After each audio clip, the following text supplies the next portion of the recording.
ఈ వీడియో మీకు నచ్చినట్లయితే ఛానల్ని లైక్ చేసి సబ్స్క్రైబ్ చేసుకోండి. చెర్రీ బిందు ఇద్దరు నక్షత్ర దగ్గరికి రావటంతో ఏంటి ఇలా వచ్చారు అని నక్షత్ర అడుగుతూ ఉంటుంది.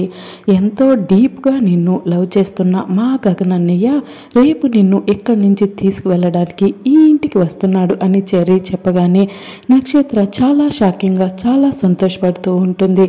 నువ్వు చెప్తున్నదంతా నిజమా అని నక్షత్ర సంతోషంగా నవ్వుతూ అడుగుతూ ఉంటుంది. తన నోటితో స్వయంగా నాకే చెప్పాడు అని చెర్రీ చెప్తాడు. నేను అనుకుంటూనే ఉన్నాను, ఇలా లేదు అంటూనే ఒకరోజు సంబంధం మాట్లాడడానికి వస్తాడు అని నక్షత్ర అనడంతో నేను చెప్పానన్న మాత్రం నువ్వు గగనన్నయ్యకి చెప్పకే అని చెర్రీ బతిమలాడుతూ ఉంటాడు. సరే చెప్పనులే అని నక్షత్ర అంటుంది. తర్వాత భూమి స్విమ్మింగ్ పూల్ దగ్గర నిలబడి గగన్ వస్తే ఎలాంటి గొడవ అవుతుందో అని చాలా టెన్షన్ పడుతూ ఆలోచిస్తూ ఉంటుంది. అప్పుడే నక్షత్ర గగన్ తన కోసం తీసుకువెళ్ళడానికి వస్తున్నాడని తలుచుకుంటూ గెంతులు వేసుకుంటూ చాలా సంతోషంగా అక్కడికి వచ్చి ఆలోచిస్తున్న భూమిని చూసి ఏంటి తెగ టెన్షన్ పడిపోతున్నావు, ఏమైందని నక్షత్ర ప్రశ్నించడంతో రేపు గగన్ గారు వస్తున్నారు అని భూమి చెప్తుంది.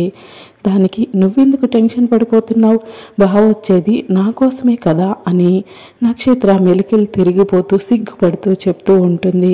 దాంతో భూమి ఒక్కసారిగా చాలా షాకింగ్గా కళ్ళు పెద్దవి చేసి మరీ వింటూ ఉంటుంది. మేమిద్దరం ప్రేమించుకుంటున్నామంటే వినటానికి ఎవరికైనా కాస్త కష్టంగానే ఉంటుంది, నమ్మడం కూడా కష్టంగానే ఉంటుంది, కానీ అదే కదా థ్రిల్లు. అవును, నా కోసం బావ వస్తున్నాడంటే నువ్వెందుకు టెన్షన్ పడుతున్నావు అని నక్షత్ర ప్రశ్నిస్తూ ఉంటుంది. కొంపదీసి బావ మీద నీకేమైనా క్రష్ ఉందా అని నక్షత్ర అడుగుతూ ఉంటుంది.